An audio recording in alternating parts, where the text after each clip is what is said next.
Hello, and welcome to a live reading of A Christmas Carol by Charles Dickens.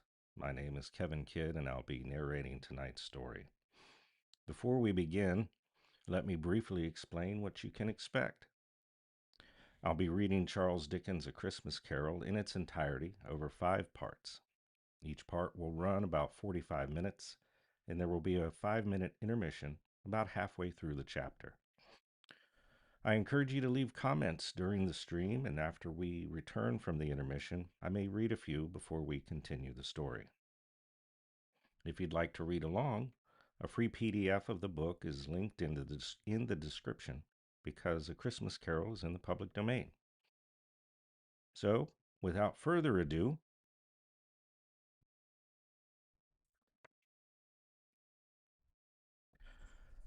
welcome to my live reading.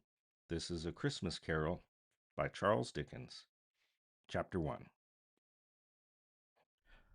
Marley was dead, to begin with. There is no doubt whatever about that. The register of his burial was signed by the clergyman, the clerk, the undertaker, and the chief mourner. Scrooge signed it, and Scrooge's name was good upon change for anything he chose to put his hand to. Old Marley was as dead as a doornail. Mind, I don't mean to say that I know, of my own knowledge, what there is particularly dead about a doornail. I might have been inclined myself to regard a coffin nail as the deadest piece of ironmongery in the trade, but the wisdom of our ancestors is in the simile, and my unhallowed hands shall not disturb it, or the country's done for. You will therefore permit me to repeat emphatically that Marley was as dead as a doornail. Scrooge knew he was dead? Of course he did. How could it be otherwise? Scrooge and he were partners for I don't know how many years. Scrooge was his sole executor, his sole administrator, his sole assign, his sole residuary legatee, his sole friend, and sole mourner. And even Scrooge was not so dreadfully cut up by the sad event, but that he was an excellent man of business on the very day of the funeral, and solemnized it with an undoubted bargain. The mention of Marley's funeral brings me back to the point I started from.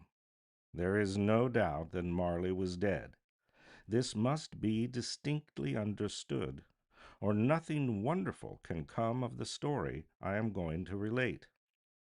If we were not perfectly convinced that Hamlet's father died before the play began, there would be nothing more remarkable in his taking a stroll at night, in an easterly wind, upon his own ramparts, than there would be in any other middle-aged gentleman rashly turning out after dark in a breezy spot, say St. Paul's churchyard, for instance, literally to astonish his son's weak mind. Scrooge never painted out old Marley's name. There it stood, years afterwards, above the warehouse door, Scrooge and Marley. The firm was known as Scrooge and Marley. Sometimes people new to the business called Scrooge Scrooge, and sometimes Marley, but he answered to both names. It was all the same to him. Oh, but he was a tight-fisted hand at the grindstone, Scrooge, a squeezing, wrenching, grasping, scraping, clutching, covetous old sinner, hard and sharp as flint, from which no steel had ever struck out generous fire, secret and self-contained and solitary as an oyster. The cold within him froze his old features, nipped his pointed nose, shriveled his cheek, stiffened his gait, made his eyes red, his lips thin blue. He spoke out shrewdly in his grating voice. A frosty rime was on his head, and on his eyebrows, and his wiry chin. He carried his own low temperature always about him. He iced his coffee in the dog days and didn't thaw it 1 degree at Christmas. External heat and cold had little influence on Scrooge. No warmth could warm, no wintry chill could chill him. No wind that blew was bitterer than he, no falling snow was more intent upon its purpose, no pelting rain less open to entreaty. Foul weather didn't know where to have him. The heaviest rain and snow and hail and sleet could boast of the advantage over him in only one respect. They often came down handsomely, and Scrooge never did. Nobody ever stopped him in the street to say with gladsome looks, "My dear Scrooge, how are you? When will you come to see me?" No beggars implored him to bestow a trifle. No children asked him what it was o'clock. And no man or woman ever once in all his life inquired the way to such and such a place of Scrooge. Even the blind man's dogs appeared to know him. When they saw him coming, would tug their owners into doorways and up courts, and then would wag their tails as though they said, "No eye at all is better than an evil eye, dark master." But what did Scrooge care? It was the very thing he liked. To edge his way along the crowded paths of life, warning all human sympathy to keep its distance, was what the knowing of one calls nuts to Scrooge. Once upon a time, of all the good days in the year, on Christmas Eve, old Scrooge sat busy in his counting house. It was cold, bleak, biting weather, foggy withal, and he could hear the people in the court outside go wheezing up and down, beating their hands upon their breasts, and stamping their feet upon the pavement stones to warm them. The city clocks had only just gone 3, but it was quite dark already. It had not been light all day, and candles were flaring in the windows of the neighboring offices like ruddy smears upon the palpable brown air. The fog came pouring in at every chink and keyhole, and was so dense without that although the court was of the narrowest, the houses opposite were mere phantoms. To see the dingy cloud come drooping down, obscuring everything, one might have thought that nature lived hard by and was brewing on a large scale. The door to Scrooge's counting house was open that he might keep an eye on his clerk, who, in a dismal little cell, a sort of tank, was copying letters. Scrooge had a very small fire, but the clerk's fire was so very much smaller that it looked like one coal. But he couldn't replenish it, for Scrooge kept the coal box in his own room. And so surely as the clerk came in with the shovel, the master predicted that it would be necessary for them to part. Wherefore the clerk put on his white comforter and tried to warm himself at the candle, in which effort, not being a man of strong imagination, he failed. "A Merry Christmas, Uncle! God save you!" cried a cheerful voice. It was the voice of Scrooge's nephew, who came upon him so quickly that this was the first intimation he had of his approach. "Bah!" said Scrooge. "Humbug!" He had so heated himself with rapid walking in the fog and frost, this nephew of Scrooge's, that he was all in a glow. His face was ruddy and handsome, his eyes sparkled, and his breath smoked. "Christmas a humbug, uncle," the Scrooge's nephew said. "You don't mean that, I am sure." "I do," said Scrooge. "Merry Christmas." What right have you to be merry? What reason have you to be merry? You're poor enough. Come then, returned the nephew gaily, what right have you to be dismal? What reason have you to be morose? You're rich enough. Scrooge, having no better answer ready on the spur of the moment, said bah again, and followed it up with humbug. Don't be cross, uncle, said the nephew. What else can I be, returned the uncle, when I live in such a world of fools as this? Merry Christmas! Out upon Merry Christmas! What's Christmas time to you but a time for paying bills without money, a time for finding yourself a year older and not an hour richer, a time for balancing your books and having every item in them through a round dozen of months presented dead against you.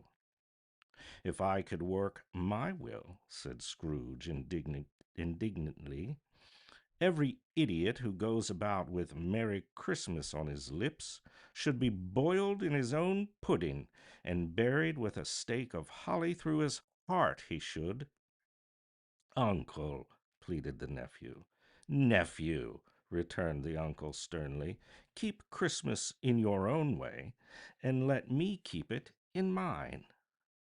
Keep it, repeated Scrooge's nephew, but you don't keep it.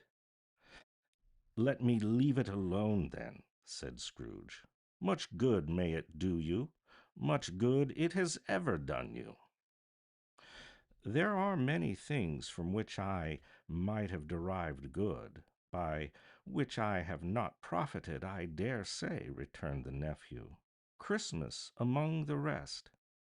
But I am sure I have always thought of Christmas time, when it has come around, apart from the veneration due its sacred name and origin, if anything belonging to it can be apart from that, as a good time, a kind, forgiving, charitable, pleasant time, the only time I know of in the long calendar of the year when men and women seem by one consent to open their shut up hearts freely and to think of people below them as if they really were fellow passengers to the grave, and not another race of creatures bound on other journeys. And therefore, uncle, though it has never put a scrap of gold or silver in my pocket, I believe that it has done me good, and will do me good, and I say, God bless it. The clerk in the tank involuntarily applauded. Becoming immediately sensible of the impropriety, he poked the fire and extinguished the last frail spark forever. Let me hear another sound from you, said Scrooge, and you'll keep your Christmas by losing your situation. You're quite a powerful speaker, sir, he added, turning to his nephew. I wonder you don't go into Parliament. Don't be angry, uncle. Come, dine with us tomorrow. Scrooge said that he would see him. Yes, indeed, he did. He went the whole length of the expression and said that he would see him in that extremity first. But why? Cried Scrooge's nephew. Why? Why did you get married? Said Scrooge. Because I fell in love. Because you fell in love, growled Scrooge, as if that were the only one thing in the world more ridiculous than a Merry Christmas. Good afternoon. Nay, uncle, but you never came to see me before that happened. Why give it as a reason for not coming now? Good afternoon, said Scrooge. I want nothing from you. I ask nothing of you. Why cannot we be friends? Good afternoon, said Scrooge. I am sorry, with all my heart, to find you so resolute. We have never had any quarrel to which I have been a party. But I have made the trial in homage to Christmas, and I'll keep my Christmas humor to the last. So, a Merry Christmas, Uncle. Good afternoon, said Scrooge. And a Happy New Year. Good afternoon, said Scrooge. His nephew left the room without an angry word notwithstanding. He stopped at the outer door to bestow the greetings of the season on the clerk, who, cold as he was warmer than Scrooge, for he returned them cordially. "There's another fellow," muttered Scrooge, who overheard him, "my clerk, with 15 shillings a week and a wife and a family, talking about a Merry Christmas. I'll retire to Bedlam." This lunatic, in letting Scrooge's nephew out, had let 2 other people in. They were portly gentlemen, pleasant to behold, and now stood, with their hats off, in Scrooge's office. They had books and papers in their hands, and bowed to him. "Scrooge and Marley's, I believe," said one of the gentlemen, referring to his list. "Have I the pleasure of addressing Mr. Scrooge or Mr. Marley?" "Mr. Marley has been dead these 7 years," Scrooge replied. "He died 7 years ago, this very night." "We have no doubt his liberality is well represented by his surviving partner," said the gentleman, presenting his credentials. It certainly was, for they had been 2 kindred spirits. At the ominous word liberality, Scrooge frowned and shook his head and handed the credentials back. "At this festive season of the year, Mr. Scrooge," said the gentleman, taking up a pen, "it is more than usually desirable that we should take some slight provision for the poor and destitute, who suffer greatly at this present time. Many thousands are in want of common necessities. Hundreds of thousands are in want of common comforts, sir." "Are there no prisons?" asked Scrooge. "Plenty of prisons," said the gentleman, laying the pen down again. "And the Union workhouses?" demanded Scrooge. "Are they still in operation?" "They are still," returned the gentleman. "I wish I could say they were not." "The treadmill and the poor law are in full vigor, then?" said Scrooge. "Both very busy." "Oh, I was afraid from what you said at first that something had occurred to stop them in their useful course. I am very glad to hear it," said Scrooge. "Under the impression that they scarcely furnish Christian cheer of mind or body to the multitude," returned the gentleman, "a few of us are endeavoring to raise a fund to buy the poor some meat and drink, and means of warmth. We chose this time because it is a time, of all others, when want is keenly felt, and abundance rejoices. What shall I put you down for?" "Nothing," Scrooge replied. "You wish to remain anonymous?" "I wish to be left alone," said Scrooge. "Since you ask me what I wish, gentlemen, that is my answer. I don't make merry myself at Christmas, and I can't afford to make idle people merry. I help to support the establishments I have mentioned. They cost enough, and those who are badly off must go there. Many can't go there, and many would rather die." "If they would rather die," said Scrooge, "then they had better do it, and decrease the surplus population. Besides, excuse me, I don't know that." "But you might know it," observed the gentleman. "It's not my business," Scrooge returned. "It's enough for a man to understand his own business, and not to interfere with others. Mine occupies me constantly. Good afternoon, gentlemen." Seeing clearly That it would be useless to pursue their point, the gentleman withdrew. Scrooge resumed his labors with an improved opinion of himself, and in a more facetious temper than was his usual with him. Meanwhile, the fog and darkness thickened, so that people ran about with flaring links, proffering their services to go before horses and carriages and conduct them on their way.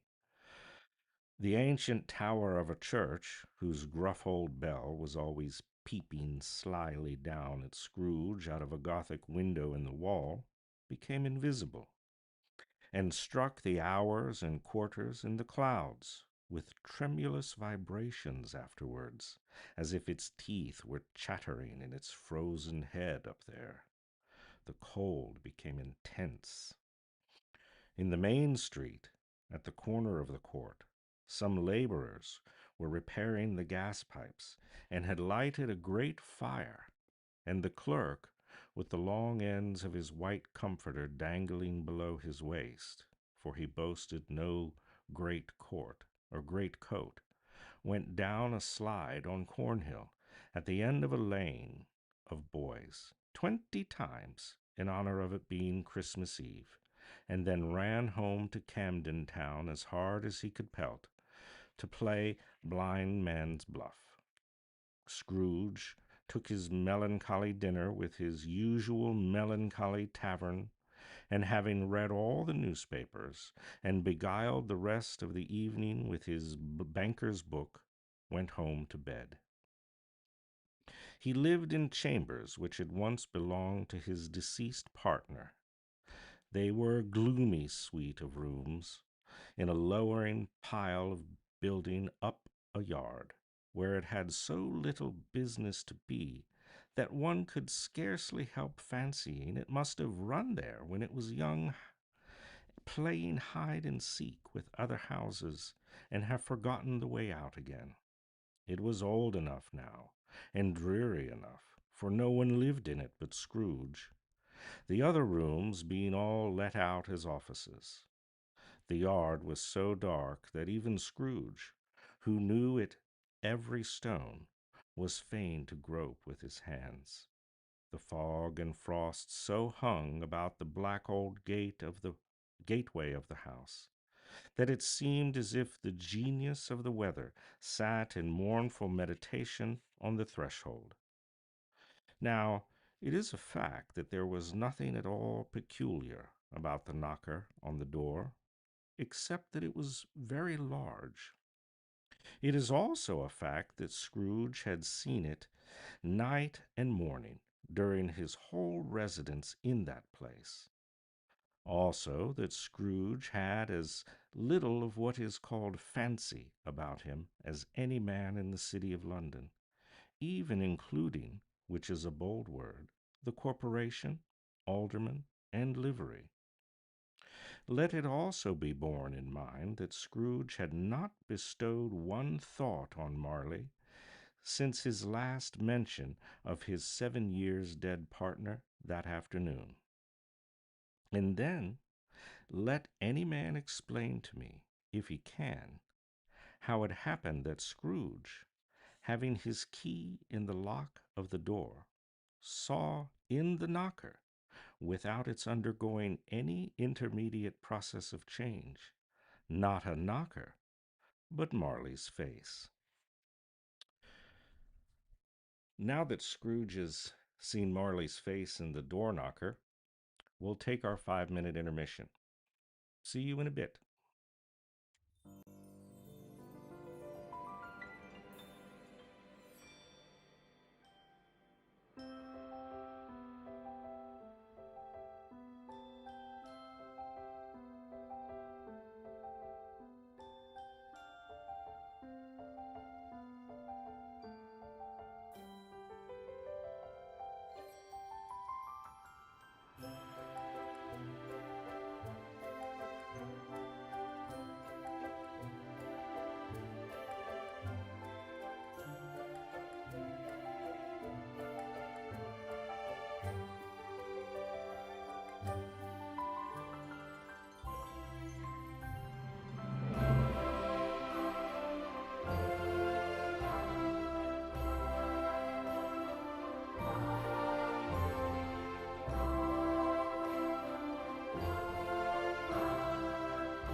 Hello, everyone. I just realized that a couple of pages ago I turned two pages instead of one. I apologize about that. In the near future, I will record chapter one again and do my best not to skip any pages. But in the meantime, let's continue on with chapter one. Marley's face. It was not in impenetrable shadow, as the other objects in the yard were, but had a dismal light about it, like a bad lobster in a dark cellar. It was not angry or ferocious, but looked at Scrooge as Marley used to look, with ghostly spectacles turned up on its ghostly forehead. The hair was curiously stirred, as if by breath or hot air, and though the eyes were wide open, they were perfectly motionless. That, in its livid color, made it horrible. But its horror seemed to be, in spite of the face and beyond its control, rather than a part of its own expression. As Scrooge looked fixedly at this phenomenon, it was a knocker again. To say that he was not startled, or that his blood was not conscious of the terrible sensation to which it had been a stranger from infancy, would be untrue. But he put his hand upon the key he had relinquished, turned it sturdily, and walked in and lighted his candle. He did pause, with a moment's irresolution, before he shut the door, and he did look cautiously behind it first, as if half expecting to be terrified by the sight of Marley's pigtails sticking out into the hall. But there was nothing on the back of the door except the screws and nuts that held the knocker on. So he said "poo-poo" and closed it with a bang. The sound resounded through the house like thunder. Every room above and every cask in the wine merchant's cellars below appeared to have a separate peal of echoes of its own. Scrooge was not a man to be frightened by echoes. He fastened the door, walked across the hall and up the stairs, slowly, too, trimming his candle as he went. You may talk vaguely about driving a coach and six up a good old flight of stairs, or through a bad young Act of Parliament, but I mean to say to you, might have got a hearse up that staircase and taken it broadwise, with the splinter bar towards the wall and the door towards the balustrades, and done it easy.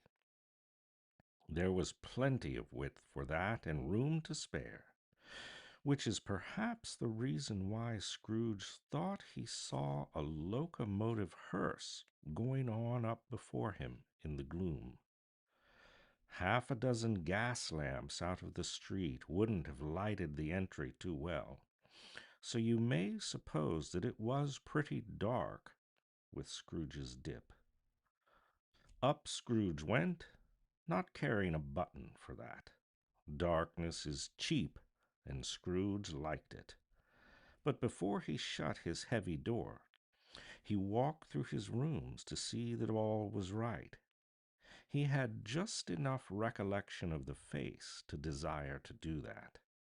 Sitting room, bedroom, lumber room, all as they should be. Nobody under the table, nobody under the sofa. A small fire in the grate, spoon and basin ready, and the little saucepan of gruel (Scrooge had a cold in his head) upon the hob. Nobody under the bed, nobody in the closet, nobody in his dressing gown, which was hanging up in a suspicious attitude against the wall. Lumber room as usual, old fire guard, old shoes, two fish baskets, washing stand on 3 legs, and a poker. Quite satisfied, he closed his door and locked himself in, double locked himself in, which was not his custom. Thus secured against surprise, he took off his cravat, put on his dressing gown and slippers and his nightcap, and sat down before the fire to take his gruel. It was a very low fire indeed, nothing on such a bitter night. He was obliged to sit close to it and brood over it before he could extract the least sensation of warmth from such a handful of fuel. The fireplace was an old one, built by some Dutch merchant long ago, and paved all round with quaint Dutch tiles, designed to illustrate the Scriptures. There were Cains and Abels, Pharaoh's daughters, queens of Sheba, angelic messengers descending through the air on clouds like featherbeds, Abrahams, Belshazzars, apostles putting off to sea in butterboats, hundreds of figures to attract his thoughts, and yet the face of Marley, 7 years dead, came like the ancient prophet's rod and swallowed up the whole. In each smooth tile had been blank at first, with power to shape some picture on its surface from the disjointed fragments of his thoughts. There would have been a copy of old Marley's head on every one. "Humbug," said Scrooge, and walked across the room. After several turns, he sat down again. As he threw his head back into the chair, his glance happened to rest upon a bell, a disused bell, that hung in the room, and communicated for some purpose now forgotten with a chamber in the highest story of the building. It was with great astonishment and a strange, inexplicable dread that as he looked, he saw the bell begin to swing. It swung so softly at the outset that it scarcely made a sound, but soon it rang out loudly, and so did every bell in the house. This might have lasted half a minute or a minute, but it seemed an hour. The bells ceased as they had begun, together. They were succeeded by a clanking noise deep down below, as if some person were dragging a heavy chain over the casks in the wine merchant's cellar. Scrooge then remembered to have heard that ghosts in haunted houses were described as dragging chains. The cellar door flew open with a booming sound, and then he heard the noise much louder on the floors below, then coming up the stairs, then coming straight towards his door. "It's humbug still," said Scrooge. "I won't believe it." His color changed, though, when, without a pause, it came through the heavy door and passed into the room before his eyes. Upon its coming in, the dying flame leapt up as though it cried, "I know him, Marley's ghost," and fell again. The same face, the very same. Marley, in his pigtail, usual waistcoat, tights, and boots, the tassels on the latter bristling like his pigtail, and his coat skirts, and the hair upon his head. The chain he drew was clasped about his middle. It was long and wound about him like a tail, and it was made, for Scrooge observed it closely, of cash boxes, keys, padlocks, ledgers, deeds, and heavy purses wrought in steel. His body was transparent, so that Scrooge, observing him, looking through his waistcoat, could see the two buttons on his coat behind. Scrooge had often heard it said that Marley had no bowels, but he had never believed it until now. No, nor did he believe it even now, though he looked the phantom through and through, and saw it standing before him, though he felt the chilling influence of its death-cold eyes, and marked the very texture of the folded kerchief around his head and chin, which wrapper he had not observed before. He was still incredulous, and fought against his senses. "How now?" said Scrooge, caustic and cold as ever. "What do you want with me?" "Much," said Marley's voice, no doubt about it. "Who are you?" "Ask me who I was." "Who were you, then?" said Scrooge, raising his voice. "You're peculiar, for a shade." He was going to say to a shade, but substituted this as more appropriate. "In life, I was your partner, Jacob Marley." "Can you can you sit down?" asked Scrooge, looking doubtfully at him. "I can." "Do it, then." Scrooge asked the question because he didn't know whether a ghost so transparent might find itself in a condition to take a chair, and felt that in the event of it being impossible, it might involve the necessity of an embarrassing explanation. But the ghost sat down on the opposite side of the fireplace as if it were quite used to it. "You don't believe in me," observed the ghost. "I don't," said Scrooge. "What evidence would you have of my reality beyond that of your senses?" "I don't know," said Scrooge. "Why do you doubt your senses?" "Because," said Scrooge, "a little thing affects them. A slight disorder of the stomach makes them cheats. You might be an undigested bit of beef, a blot of mustard, a crumb of cheese, a fragment of an underdone potato. There's more of gravy than of grave about you, whatever you are." Scrooge was not much in the habit of cracking jokes, nor did he feel in his heart by any means waggish then. The truth is that he tried to be smart as a means of distracting his own attention and keeping down his terror, for the spectre's voice disturbed the very marrow in his bones. To sit staring at those fixed, glazed eyes in silence for a moment would play, Scrooge felt, the very deuce with him. There was something very awful, too, in the spectre's being provided with an infernal atmosphere of its own.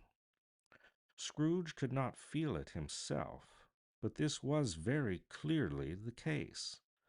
For though the ghost sat perfectly motionless, its hair and skirts and tassels were still agitated as by the hot vapor from an oven.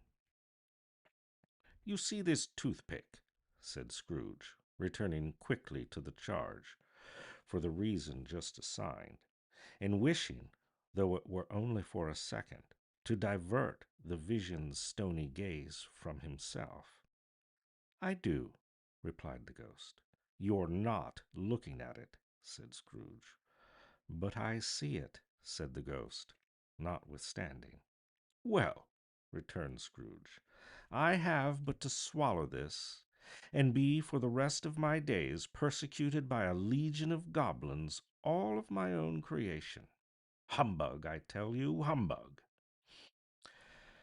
At this, the spirit raised a frightful cry, and shook its chain with such a dismal and appalling noise that Scrooge held on tight to his chair to save himself from falling in a swoon.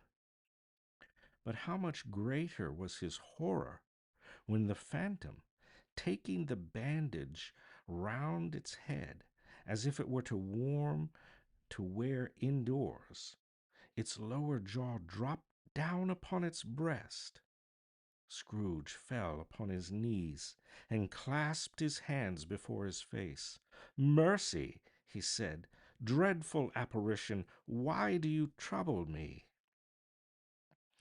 "Man of the worldly mind," replied the ghost, "do you believe in me or not?"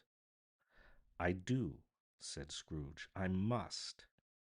But why do spirits walk the earth, and why do they come to me?" "It is required of every man," the ghost returned, "that the spirit within him should walk abroad among his fellow men, and travel far and wide. As if that spirit goes not forth in life, it is condemned to do so after death. It is doomed to wander through the world. Oh, woe is me! And witness what it cannot share, but might have shared on earth, and turned to happiness." Again the spectre raised a cry and shook its chain and wrung its shadowy hands.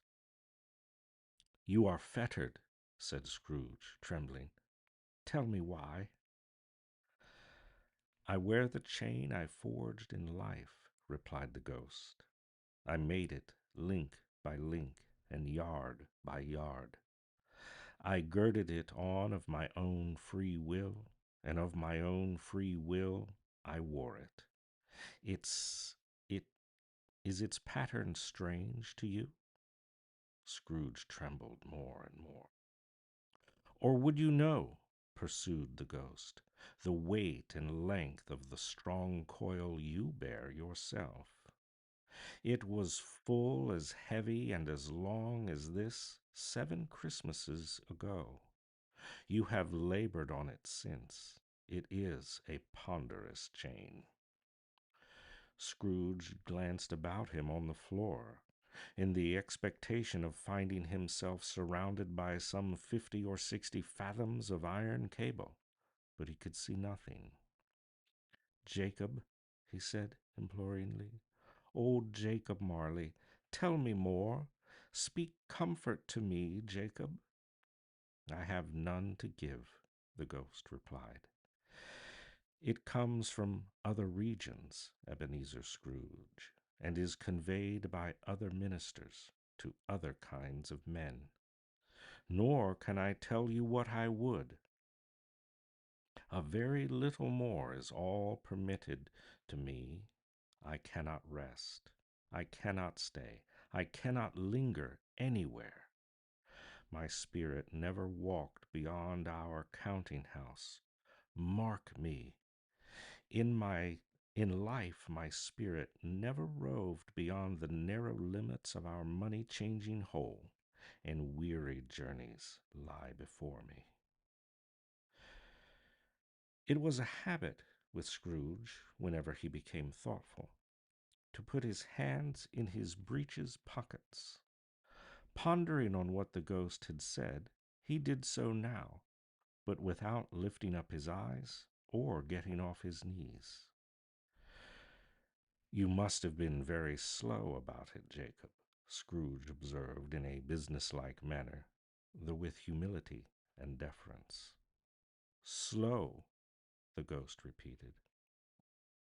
"7 years dead," mused Scrooge, "and traveling all the time?" "The whole time," said the ghost. "No rest, no peace, incessant torture of remorse." "You travel fast," said Scrooge. "On the wings of the wind," replied the ghost. "You might have got over a great quantity of ground in 7 years," said Scrooge. The ghost, on hearing this, set up another cry, and clanked its chain so hideously in the dead silence of the night that the ward would have been justified in indicting it for a nuisance. "O captive, bound and double ironed," cried the phantom, "not to know that ages of incessant labor by immortal creatures, for this earth must pass into eternity before the good of which is susceptible and is all developed. Not to know that any Christian spirit working kindly in its little sphere, whatever it may be, will find its mortal life too short for its vast means of usefulness. Not to know that no space of regret can make amends for one's life opportunity missed. Yet such was I. Oh, such was I. But you were a good man of business, Jacob, faltered Scrooge, who now began to apply this to himself. Business, cried the ghost, wringing its hands again. Mankind was my business. The common welfare was my business. Charity, mercy, forbearance, and benevolence were all my business. The dealings of my trade were but a drop of water in the comprehensive ocean of my business. It held up its chain at arm's length, as if that were the cause of all its unavailing grief, and flung it heavily upon the ground again. At this time of the rolling year, the spectre said, I suffer most. Why did I walk through crowds of fellow beings with my eyes turned down, and never raise them to that blessed star which led the wise man to a poor abode? Were there no poor homes to which its light would have conducted me? Scrooge was very dismayed to hear the spectre going on at this rate, and began to quake exceedingly. Hear me, cried the ghost. My time is nearly gone. I will, said Scrooge. But don't be hard upon me. Don't be flowery, Jacob, please. How is it that I appear before you in a shape that you can see? I may not tell. I have sat invisible beside you many and many a day. It was not an agreeable idea. Scrooge shivered and wiped perspiration from his brow. That is no light part of my penance, pursued the ghost. I am here tonight to warn you that you have yet a chance and hope of escaping my fate, a chance and hope of my procuring Ebenezer. You were always a good friend to me, said Scrooge. Thank ye. You will be haunted, resumed the ghost, by 3 spirits. Scrooge's countenance fell almost as low as the ghost's had done. Is that the chance and hope you mentioned, Jacob? He demanded in a faltering voice. It is. I think I'd rather not, said Scrooge. Without their visits, said the ghost, you cannot hope to shun the path I tread.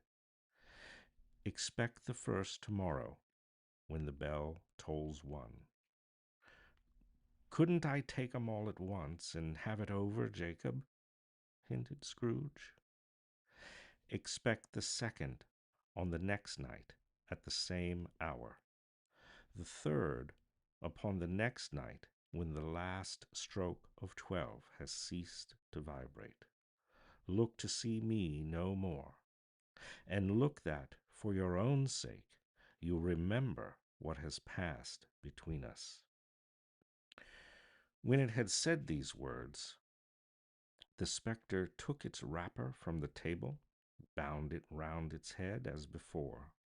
Scrooge knew this by the smart sound its teeth made when the jaws were brought back together by the bandage. He ventured to raise his eyes again, and found his supernatural visitor confronting him in an erect attitude, with its chain wound over and about its arm.